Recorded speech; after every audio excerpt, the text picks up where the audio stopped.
बिस्मिल्लाहिर्रहमानिर्रहीम अस्सलाम वालेकुम class welcome to data communication and computer network course. Data communication and computer network के course के आज के वीडियो लेक्चर्स के अंदर हम डिस्कस कर रहे हैं chapter number 4 which is about network layer. अपने प्रीवियस वीडियो लेक्चर्स के अंदर हमने लेक्चर जो डिस्कस किए हैं देवर अबाउट ट्रांसपोर्ट लेयर प्रोटोकॉल और ट्रांसपोर्ट लेयर पे किस तरह से डाटा को ट्रीट किया जाता है उसके बारे में हमने डिस्कस किया। हमने आरडीटी प्रोटोकॉल को डिटेल में डिस्कस किया। हमने ये भी डिस्कस किया कि हमारे पास जो ट्रांसपोर्ट लेयर बेसिकली है वो यूज होती है for process to process communication, और वहीं पे हमने ब्रीफली डिस्कस किया था कि हमारे पास जो नेटवर्क लेयर है वो host to host data delivery के काम आती है। तो इस चैप्टर के अंदर हम एक्सटेंसिवली स्टडी करेंगे वो प्रोटोकॉल्स, वो टेक्निक्स जो कि हम यूज करते हैं to transfer our packet from one host to another. तो स्टार्ट करते हैं अपना चैप्टर। चैप्टर के अंदर हम नेटवर्क के सर्विस मॉडल्स पढ़ेंगे, फॉरवर्डिंग क्या होती है, राउटिंग क्या होती है, ये पढ़ेंगे, पाथ सिलेक्शन कैसे होती है। ये सारी टेक्निक्स जो है वो हम अपने चैप्टर के अंदर पढ़ेंगे। इनिशियली इंट्रोडक्शन में हम ये देखेंगे कि बेसिकली जो हमारा नेटवर्क लेयर है उसका मेन पर्पस क्या है, ये हम देखेंगे। सपोज हमारे पास ये एक नेटवर्क है, ये गिवन नेटवर्क है, ठीक है। ये नेटवर्क हम अपने चैप्टर 1 से डिस्कस करते आ रहे हैं कि हमारे पास एप्लीकेशन लेयर में कौन सी एप्लीकेशन कहाँ पे रन होती है। नेटवर्क लेयर ट्रांसपोर्ट लेयर पे हमने देखा कि जो हमारी 7 स्टैक मॉडल हमने पढ़ा, या टीसीपी आईपी मॉडल या ओएसआई मॉडल हमने पढ़ा, 5 स्टैक मॉडल पढ़ा। उसके अंदर जो 5 की 5 लेयर्स है वो हमारे होस्ट पे इम्प्लीमेंटेड होती हैं। लेकिन जब हम राउटर्स की बात करते हैं तो राउटर पे सिर्फ 3 लेयर्स इम्प्लीमेंटेड होती हैं। ये भी हमने डिस्कस किया। जब हमने ट्रांसपोर्ट लेयर की बात की थी तो हमने कहा था ट्रांसपोर्ट लेयर हमारे एंड सिस्टम या होस्ट में इम्प्लीमेंटेड होती है। जो दरमियान के नेटवर्क कंपोनेंट्स होते हैं they are completely unaware of transport layer parameters, ठीक है। तो अब हम देखेंगे कि ये जो हमारे पास नेटवर्क लेयर है इसमें कौन कौन से कंपोनेंट्स इन्वॉल्व होते हैं। तो सबसे पहले ट्रांसपोर्ट जो हमारा नेटवर्क लेयर का मेन पर्पस है वो क्या है कि it transport segment from sending host to the receiving host, ठीक है। इसका काम क्या है कि इसने सेंडिंग होस्ट से, लेट्स सपोज ये सेंडिंग होस्ट है और ये हमारा रिसीविंग होस्ट है, तो इसने वो पैकेट यहाँ से उठाना है और इन कंपोनेंट से लेके आते हुए उसे रिसीवर तक पहुंचाना है। ऑन सेंडिंग साइड हम ये जो सेगमेंट्स हैं, सेंडिंग साइड पे जो हमारा एप्लीकेशन लेयर से डाटा आता है उसको ट्रांसपोर्ट लेयर सेगमेंट्स में डिवाइड करता है, ठीक है, और उन सेगमेंट्स को नेटवर्क लेयर को भेज देता है after adding the header of transport layer. ये जो आपका सेगमेंट बनेगा इस सेगमेंट को भेज दिया जाएगा नेटवर्क लेयर को। नेटवर्क लेयर क्या करेगी, इस सेगमेंट के ऊपर अपना हेडर प्लेस करती है, ठीक है। हम इसको कह देते हैं नेटवर्क लेयर का हेडर, तो हम एन से रिप्रेजेंट कर देते हैं।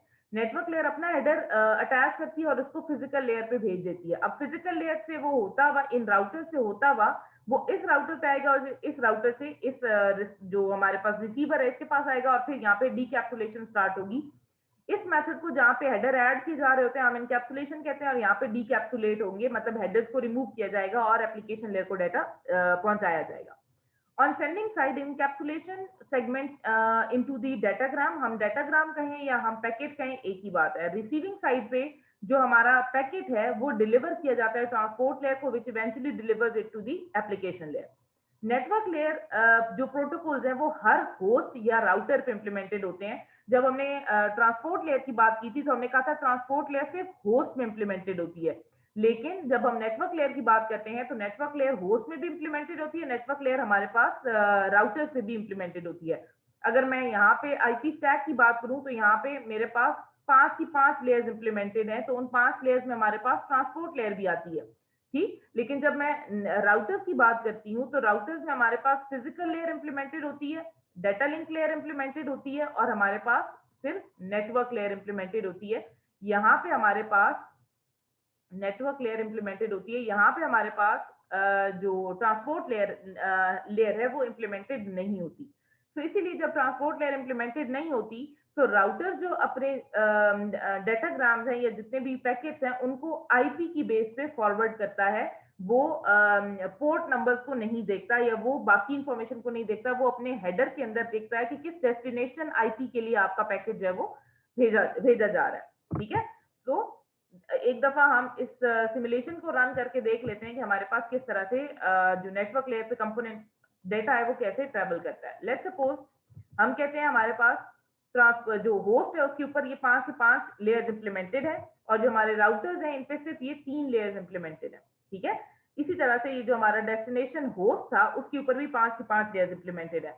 एप्लीकेशन लेयर डाटा जनरेट करेगा, ट्रांसपोर्ट लेयर अपना हेडर ऐड करके नेटवर्क लेयर को भेजेगा, वो अपना हेडर ऐड करेगा और फिर इन तीनों लेयर से होती हुई वो नेटवर्क लेयर पे आएगी, नेटवर्क लेयर ट्रांसपोर्ट लेयर को प्रोवाइड करेगी और ट्रांसपोर्ट लेयर एप्लीकेशन लेयर को डाटा प्रोवाइड कर देगी। इस तरीके से हमारे पास जो है डाटा वो with in a network travel करता है अक्रॉस दी नेटवर्क लेयर। अब अगर हम दो की कंपोनेंट देखें नेटवर्क लेयर फंक्शंस की, तो हमारे पास दो मेन फंक्शंस हैं नेटवर्क लेयर के। एक है फॉरवर्डिंग और एक है राउटिंग। ठीक है, अगर हम राउटिंग और फॉरवर्डिंग को देखें तो हमारे पास लेट्स सपोज ये हमारे पास एक नेटवर्क है छोटा सा, ठीक है, और इसमें ये कनेक्शन है और एक हमारे पास और राउटर हम लगा देते हैं, ये कनेक्शन है। ठीक है, लेट्स सपोज कि हमारे पास जो सोर्स है वो इधर कनेक्टेड है और डेस्टिनेशन हमारे पास यहाँ पे कनेक्टेड है। ठीक है, अब अगर आप देखें तो हमारे पास डेस्टिनेशन पे जाने के लिए दो पाथ अवेलेबल है। पहला पाथ कौन सा है कि सोर्स से निकले R1, ये इसको हम R1 कह देते हैं। ठीक है, इसको हम R2 कह देते हैं और इसको हम R3 कह देते हैं। ठीक है, तो हमारे पास दो पाथ अवेलेबल हैं कि S से हम R1 पे जाएं, R2 पे जाएं, फिर हम R3 पे चले जाएं, या फिर हम S से R1 पे जाएं, R2 पे जाएं और हम डेस्टिनेशन पे चले जाएं। ठीक है, इन दोनों पाथ में से कौन सा पाथ सेलेक्ट किया जाएगा, ये हमारी जो डिसीजन है ये हमारे राउटिंग कहलाती है। ठीक है, routing is basically determining the path that will be followed by the packet. ठीक है, कि हमारा जो पैकेट हम सोर्स से डेस्टिनेशन को भेजेंगे वो R1, 2, 3 को फॉलो करता है या S, R1 और R3 को फॉलो करता है। ये बेसिकली हमारे पास राउटिंग कहलाती है। Routing is shortest path selection. ठीक है, और ये हमने पढ़ा था कि राउटिंग लैब जब हमने किया तो हमने देखा कि दो तरह की राउटिंग की जाती है, या तो स्टैटिक राउटिंग की जाती है या डायनामिक राउटिंग की जाती है।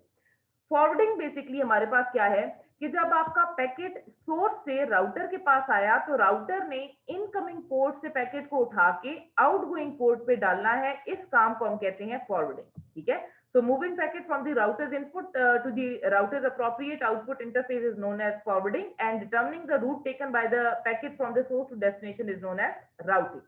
ठीक, तो फॉरवर्डिंग और राउटिंग ये दोनों हैं। अब आपने इन दोनों को याद रखना है। जब भी हम फॉरवर्डिंग की बात करेंगे तो आपके पास दिमाग में राउटर के एक इंटरफेस से लेके दूसरे इंटरफेस पे पैकेट को डालने का जो इमेज है वो आना चाहिए, और राउटिंग की जब हम बात करेंगे तो आपके पास आना चाहिए कि शॉर्टेस्ट पाथ सिलेक्शन का कोई मैकेनिज्म रन हो रहा होगा। ठीक है, लेट्स सपोज हम, अच्छा एक और बात कि जब हम राउटिंग करते हैं तो राउटिंग एल्गोरिथम जब रन होता है उसके नतीजे में फॉरवर्डिंग टेबल बिल्ट होता है। ठीक है, तो इनका जो इंटरप्ले है वो क्या है कि राउटिंग अगर नहीं करोगे तो फॉरवर्डिंग टेबल भी नहीं बनेगा, अगर राउटिंग करोगे तो उस राउटिंग एल्गोरिथम की बेसिस पे आपका जो है वो राउटिंग टेबल फॉरवर्डिंग टेबल बनता है। ठीक है, तो हर जो राउटर है उसका अपना एक फॉरवर्डिंग टेबल होता है। जैसे ही उसके पास एक पैकेट आता है वो पैकेट के हेडर के अंदर एक फील्ड देखता है, उस फील्ड की वैल्यू हेडर के अंदर ऑलरेडी फॉरवर्डिंग टेबल के अंदर ऑलरेडी मौजूद है। अब ये जो वैल्यू है ये मैच की जाती है फॉरवर्डिंग टेबल के अंदर और फिर अप्रोप्रिएट आउटपुट जो लिंक होता है वो डिटरमिन किया जाता है। जैसे कि अगर हम देखें तो इस हेडर के अंदर 0111 वैल्यू है और हेडर के अंदर हम देखें तो हमारे पास 0111 के आगे 2 लिखा हुआ है। इसका मतलब क्या है कि ये जो पैकेट है वो सेकेंड इंटरफेस पे डाला जाएगा, फॉरवर्ड किया जाएगा। ठीक है, तो यहाँ पे आउटपुट लिंक के नीचे 2 लिखा हुआ है, तो इसका मतलब है जो इनकमिंग पैकेट है इसे कौन से लिंक पे फॉरवर्ड करना है, 2 लिंक पे फॉरवर्ड करना है। ठीक है, इसी तरह से हर राउटिंग जो राउटर है उस पे उसका अपना राउटिंग जो फॉरवर्डिंग टेबल है वो होगा और उसकी बेसिस पे वो उस पैकेट को फॉरवर्ड करके डेस्टिनेशन तक पहुंचाएगा। ठीक है, routing algorithm determine the end to end path through the network. जब हम राउटिंग की बात करते हैं तो राउटिंग एल्गोरिथम बताता है हमें कि एक सोर्स से डेस्टिनेशन तक जाने का ओवरऑल जो पाथ है वो क्या है। ठीक है, कि एक एंड से दूसरे एंड पे जाने का ओवरऑल नेटवर्क के अंदर पाथ क्या है। फॉरवर्डिंग टेबल हमें बताता है कि एक नेटवर्क एक राउटर से किसी दूसरे राउटर पे जाने का पाथ क्या है। ठीक है, forwarding table determine the local forwarding at this router, इस राउटर से दूसरे राउटर पे जाने का रास्ता क्या है, जबकि हमें राउटिंग बताती है कि इस सोर्स से इस डेस्टिनेशन पे जाने का रास्ता क्या है। ठीक, ओके, अब हम देखते हैं कि हमारे पास कनेक्शन सेटअप किस तरह के होते हैं। अगर हम जेनेरिकली डिवाइड करें अपने नेटवर्क आर्किटेक्चर को, तो हमारे पास दो तरह के नेटवर्क सर्विस मॉडल्स मौजूद हैं। एक हमारे पास होता है वर्चुअल सर्किट और एक होता है हमारे पास डाटाग्राम। अगर हम इस चीज को डिस्कस करें, ये जो स्लाइड है, तो इसके अंदर क्या है बेसिकली कि हमारे पास दो नेटवर्क आर्किटेक्चर्स मौजूद हैं। एक हमारे पास है डाटाग्राम और दूसरा हमारे पास वर्चुअल कनेक्शन। ठीक है, डाटाग्राम फ्लो और दूसरा हमारे पास है वर्चुअल कनेक्शन। अब बेसिकली जब हम ट्रांसपोर्ट लेयर की बात करते थे, तो ट्रांसपोर्ट लेयर में हमारे पास दो तरह की सर्विसेज मौजूद थी। एक थी हमारे पास कनेक्शन ओरिएंटेड सर्विस, एक थी हमारे पास connectionless service. Connection oriented service का मतलब क्या था कि टीसीपी ट्रांसपोर्ट करने से पहले एक कनेक्शन सेटअप करता है, जिसे हम थ्री वे हैंड शेकिंग कहते हैं, उसके बाद अपना डेटा ट्रांसफर करता है। और कनेक्शन लेस यूडीपी होता था, हम कहते थे वो कोई कनेक्शन सेटअप नहीं होता, डायरेक्टली आपका जो डेटा है वो ट्रांसफर किया जाता है। ठीक है, तो कनेक्शन सेटअप क्या है कि before datagram flow to end systems and the intervening router establish a virtual connection. ठीक, तो यही काम हमारा टीसीपी भी करता था कि बिफोर कि आप डेटा ट्रांसफर करें, आपके जो सेंडर और रिसीवर थे वो आपस में एक अग्रीमेंट साइन करते थे, जिसे हम थ्री वे हैंड शेकिंग कहते थे। नेटवर्क वर्सेस ट्रांसपोर्ट लेयर की सर्विस की अगर हम बात करें, तो वही हम ऑलरेडी डिस्कस कर चुके हैं कि नेटवर्क दो होस्ट के दरमियान में कम्युनिकेशन की काम करता है, और जो ट्रांसपोर्ट है वो दो प्रोसेसेस के दरमियान में कम्युनिकेशन का काम करता है। अब जब हम कनेक्शन लेस और कनेक्शन ओरिएंटेड सर्विस की बात करते हैं ट्रांसपोर्ट लेयर में, तो इसी तरह की एक सर्विस हमारे पास नेटवर्क लेयर पे भी मौजूद है। अगर हम कनेक्शन लेस सर्विस की बात करें, तो इस सर्विस को हम नेटवर्क लेयर पे कहते हैं डाटाग्राम नेटवर्क। ठीक है, और अगर हम कनेक्शन ओरिएंटेड सर्विस की बात करें, जैसे कि हम टीसीपी की बात करते थे, तो इसको हम कहते हैं वर्चुअल सर्किट। इसका मतलब क्या है कि जब आपका वर्चुअल सर्किट नेटवर्क होगा, तो बिफोर सेंडिंग डाटा आपका एक कनेक्शन स्टैब्लिश होगा, उसके बाद डाटा सेंड किया जाएगा। ठीक है, अगर हम डाटाग्राम नेटवर्क की बात करते हैं, तो कोई कनेक्शन सेटअप नहीं होगा, डायरेक्टली आपका डेटा सेंड किया जाएगा। नीचे वही लिखा हुआ है कि analog it is this is datagram and virtual circuit is analogous to TCP UDP service, जो कि हम ट्रांसपोर्ट लेयर पे ऑलरेडी पढ़ चुके हैं। एनालॉजी अगर हम देखें, तो जो सर्विस प्रोवाइड करता था हमारा जो ट्रांसपोर्ट लेयर थी, वो process to process service provide करता है। हमारे पास यहाँ पे जो नेटवर्क लेयर है, ये host to host service provide करता है। वहां पे हमारे पास चॉइस होती थी कि हम जो नेटवर्क इम्प्लीमेंटर है, सॉरी जो प्रोटोकॉल इम्प्लीमेंटर, उसके पास चॉइस होती थी कि वो टीसीपी को यूज करे या यूडीपी को यूज करे। यहाँ हमारे पास चॉइस नहीं है, और जब भी इंप्लीमेंट कर रहे होंगे, ये हम नेटवर्क कोर के अंदर इंप्लीमेंट करते हैं, मतलब राउटर्स पे इंप्लीमेंट कर रहे होते हैं। जब हम ट्रांसपोर्ट लेयर के प्रोटोकॉल टीसीपी यूडीपी की बात करते हैं, तो वो हम इंप्लीमेंट कर रहे होते हैं एट दी होस्ट। ठीक है, तो ये हमारे पास कुछ सिमिलरिटीज हैं और कुछ डिफरेंसेस है। सिमिलरिटी क्या है कि ये भी कनेक्शन जो कनेक्शन ओरिएंटेड और कनेक्शन लेस हो सकते हैं, और फिर जो डिफरेंसेस हैं वो हमने ऑलरेडी डिस्कस कर चुके हैं कि ये हम नेटवर्क कोर में इंप्लीमेंट करते हैं, वो हम होस्ट के अंदर इंप्लीमेंट करते हैं। यहाँ हमारे पास चॉइस नहीं है। जो ट्रांसपोर्ट लेयर है, वहां पे इंप्लीमेंटर के पास चॉइस होती है कि वो टीसीपी यूडीपी में से किसी को भी यूज कर सकता है। अच्छा, अब वर्चुअल सर्किट की जब हम बात करते हैं, तो हम कह रहे हैं कनेक्शन ओरिएंटेड है। ठीक है, मतलब कनेक्शन एस्टैब्लिश होगा, उसके बाद जो है वो डाटा ट्रांसफर किया जाएगा। Source to destination path behave much like a telephone circuit. Performance wise भी, और जो एक्शन परफॉर्म किए जाएंगे सोर्स से डेस्टिनेशन तक ट्रैफिक पहुंचाने के लिए, वो भी हमारे टेलीफोन सर्किट से एनालॉगस है। किस तरह से कि पहले कॉल सेटअप किया जाएगा, उसके बाद कनेक्शन को टीयर अप भी किया जाएगा। Each packet carries a virtual circuit identifier. एक वर्चुअल सर्किट आइडेंटिफायर का मतलब होता है एक नंबर होता है। जब आपका पैकेट ट्रेवल कर रहा होगा, तो उसके ऊपर एक टैग होगा which is known as VC identifier, जो कि एक नंबर होता है। Every router on the source to destination path maintain the state for each passing connection. तो इसका मतलब क्या है, क्योंकि हम कनेक्शन ओरिएंटेड बात कर रहे हैं, तो आपके पास जब भी एक पैकेट मूव कर रहा है एक स्टेट राउटर से दूसरे राउटर पे, तो राउटर को बेसिकली स्टेट मेंटेन रखनी पड़ेगी। ठीक है, each router resource that is bandwidth और buffer may be allocated to the VC. ठीक है, तो आपके पास वर्चुअल सर्किट है, उसके अंदर आपको राउटर के जो रिसोर्सेज हैं वो भी एलोकेट करने पड़ेंगे। वर्चुअल सर्किट के अंदर पाथ होता है, ठीक है, वर्चुअल सर्किट नंबर होता है, और एंट्रीज होती हैं फॉरवर्डिंग टेबल के अंदर। किस तरह से एंट्रीज होती हैं हम ये देख लेते हैं एग्जांपल। लेट्स सपोज आपने इस सोर्स से इस डेस्टिनेशन पे डाटा भेजना है। ठीक है, तो जब भी आपका पैकेट यहां से ओरिजिनेट होगा, तो इस पैकेट के ऊपर एक वर्चुअल सर्किट नंबर रखा जाएगा विच इज 12। ठीक है, जैसे ही वो इस लेट्स सपोज हमने ये वाला पाथ फॉलो करना है, जो रेड लाइन है, तो जैसे ही ये इस राउटर के पास पहुंचेगा, राउटर क्या करेगा, राउटर का फॉरवर्डिंग टेबल होगा, राउटर देखेगा कि इसने ये जो इनकमिंग इंटरफेस है वो कौन सा इंटरफेस है, इसका वन इनकमिंग इंटरफेस है, और इसने जाना कौन से इंटरफेस पे, थर्ड इंटरफेस पे, ठीक है। तो ये देखेगा कि इनकमिंग इंटरफेस 1 है और इसका इनकमिंग वीसी नंबर कौन सा है, 12 है, ठीक है।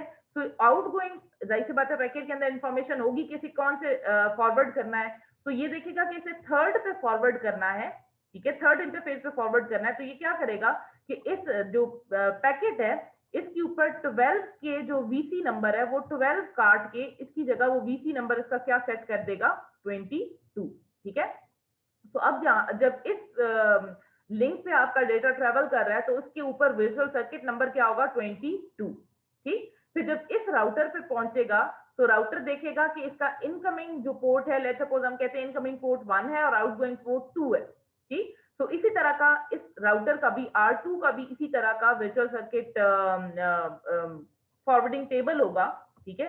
वो उसमें देखेगा कि A1 से रहा है और फॉरवर्ड 2 पे हो रहा है, ठीक है। तो इस इनकमिंग जो वर्चुअल सर्किट नंबर होगा वो रिप्लेस कर दिया जाएगा आउटगोइंग वर्चुअल सर्किट नंबर से। तो इस तरह से हमारा जो डाटा है वो ट्रेवल करता जाएगा on the basis of virtual circuit number, ठीक है। वर्चुअल सर्किट किस तरह से सिग्नल करता है या किस तरह से काम करता है ये हम देख लेते हैं।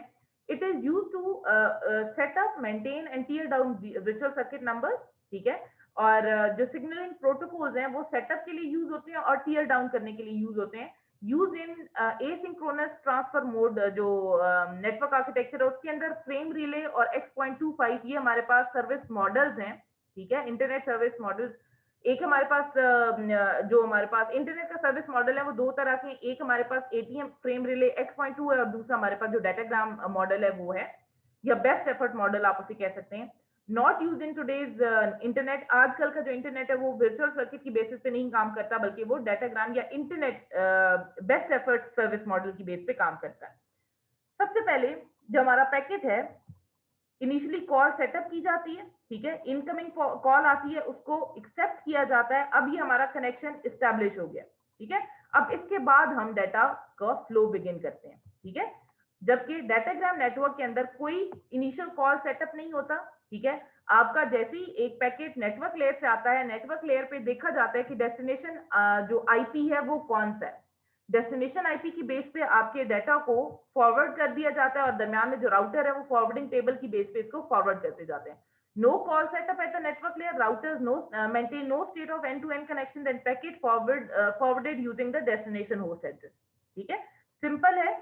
लेकिन जब हम बात करते हैं कि फॉरवर्ड किया जाता है तो ऑब्वियसली फॉरवर्ड करने के लिए हमारे पास फॉरवर्डिंग टेबल मौजूद होगा, ठीक है।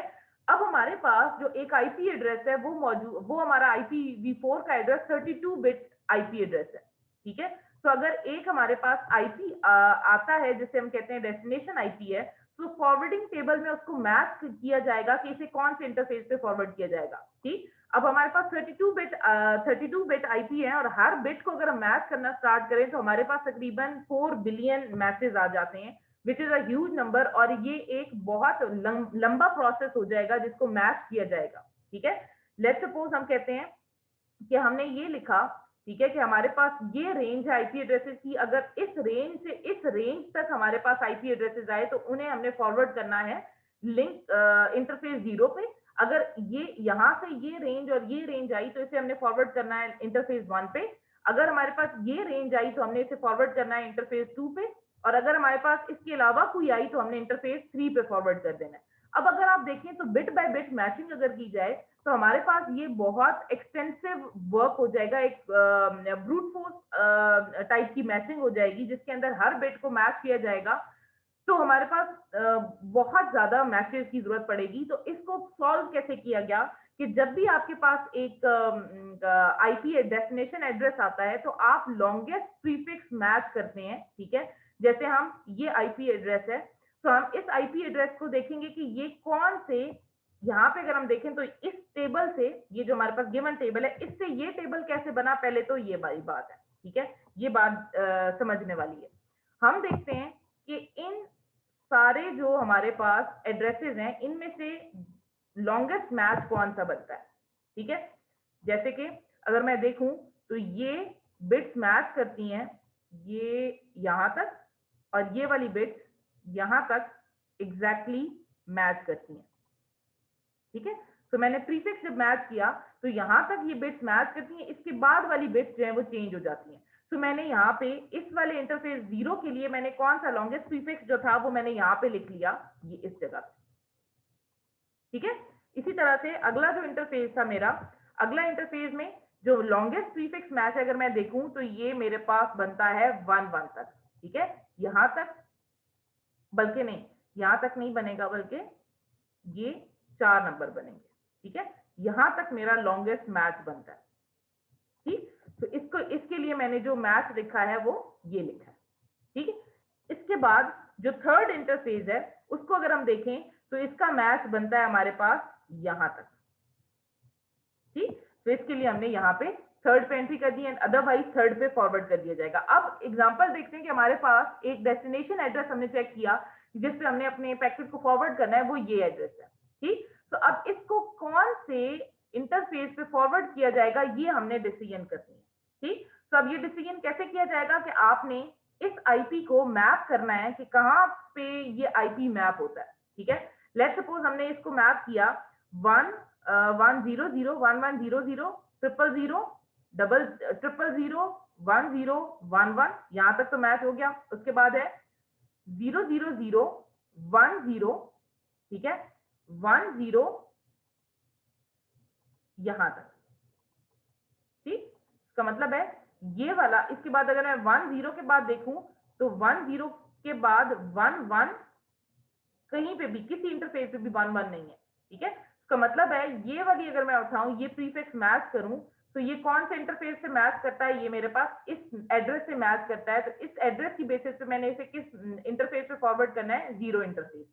ठीक है, इसी तरीके से लेट्स सपोज हमारे पास ये डेस्टिनेशन एड्रेस है। अब इस डेस्टिनेशन एड्रेस को अगर आप देखें तो यहाँ पे एक कंफ्यूजन है। अब डिसीजन हमें ये करना है कि अगर मैं इसको मैच करूं तो इसकी जो पहली 8 16 17 18 19 20 21 बिट्स हैं वो मेरे पास इस वाले के साथ मैच करती हैं। ठीक है, इंटरफेस 2 की एंट्री के साथ यहां तक। ठीक है, तो अगर मैं देखूं तो ये इसकी बेसिस पे तो इसे 2 इंटरफेस पे फॉरवर्ड होना चाहिए, लेकिन अगर मैं अगली 3 बिट्स को देखूं तो ऊपर वाला जो इंटरफेस है वो उसके साथ मैच करती है। ठीक है, इसके अकॉर्डिंग मुझे इसे इंटरफेस 1 पे फॉरवर्ड करना चाहिए। तो अगर आपके पास ऐसा कोई डिसीजन आ जाए तो हम लॉन्गेस्ट प्रीफिक्स मैच को देखते हैं। ठीक है, तो हम इसे कौन से इंटरफेस पे फॉरवर्ड करेंगे, 2 की बजाय हम इसे इंटरफेस 1 पे फॉरवर्ड करेंगे।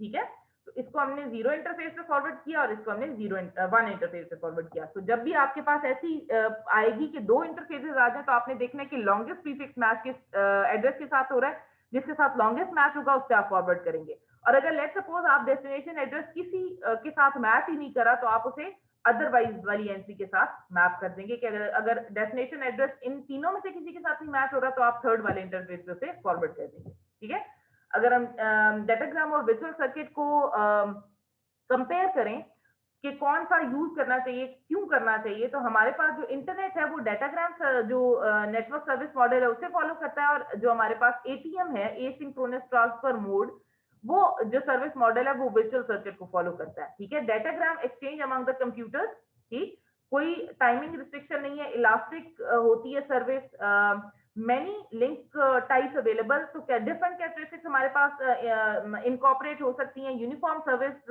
की डिफिकल्टी हमारे पास इसमें नहीं होती। Smart end to end system जो कंप्यूटर हैं वो can adapt and perform control and error recovery. इसका जो पर्पज है वो क्या है, एडवांटेज क्या है कि ये सिंपल है।